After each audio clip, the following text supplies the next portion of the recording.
విద్యార్థినుల పట్ల physical education teacher కఠినంగా వ్యవహరించాడు. Uniform వేసుకోలేదనే కారణంతో గుంజీళ్లు తీయించాడు. దీంతో విద్యార్థినులు అస్వస్థతకు గురై ఆసుపత్రి పాలయ్యారు. ఈ ఘటన ఉమ్మడి నెల్లూరు జిల్లా కోట మండలంలో జరిగింది. పీఈటీ నిర్దాక్షిణ్యంగా వ్యవహరించడంతో ఎస్సీ హాస్టల్లోని 70 మంది విద్యార్థినులు కండరాలు పట్టేసి నడవలేని స్థితిలో స్పృహ తప్పి పడిపోవడంతో వారిని టీచర్లు, స్థానికులు ప్రభుత్వ ఆసుపత్రికి తరలించారు.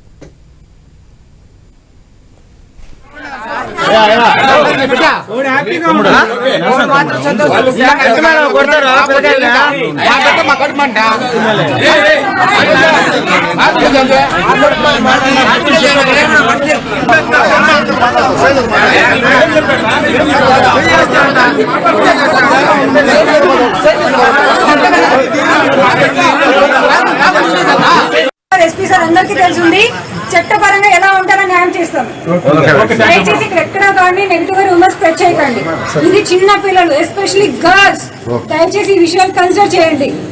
పిల్లలంతా పడుకున్నారు, మీరు ఫోన్స్ వెళ్ళి ఇచ్చి మాట్లాడమని చెప్పి మళ్ళీ వాళ్ళకి అవన్నీ విషయాలు నన్ను మాట్లాడేటప్పుడు ఎవ్వరు క్రాస్ టాక్ చేసినా నేను వెళ్ళిపోతాను.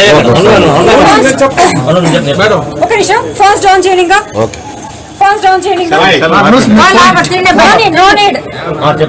మేడం, ఇది గత శనివారం నుంచి శనివారం జరుగుతూనే ఉంది.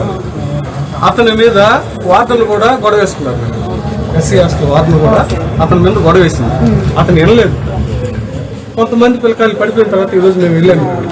వాళ్ళు ఎంత దారుణంగా చెప్పారంటే అంత దారుణంగా చెప్పారు. మీకు చెప్పలేని మాట చెప్పారు. చెప్తున్నాను మేడం, మీకు చెప్పలేని మాట చెప్పము. దళిత విద్యార్థినుల పట్ల కఠినంగా వ్యవహరించిన ఉపాధ్యాయుడిపై ఎస్సీ ఎస్టీ అట్రాసిటీ కేసు నమోదు చేయాలని బాధితుల తల్లిదండ్రులు డిమాండ్ చేశారు. ఆందోళన చేపట్టారు. ఘటనా స్థలానికి చేరుకున్న విద్యాశాఖ, రెవెన్యూ, పోలీస్ అధికారులు విద్యార్థినులకు మెరుగైన వైద్యం కోసం డాక్టర్లను సంప్రదించారు. యూనిఫామ్తో రాలేదని 70 మందితో 150 గుంజీళ్లు తీయించిన పీఈటీపై ఉన్నతాధికారులు యాక్షన్ తీసుకున్నారు. సస్పెండ్ చేస్తూ ఉత్తర్వులు జారీ చేశారు.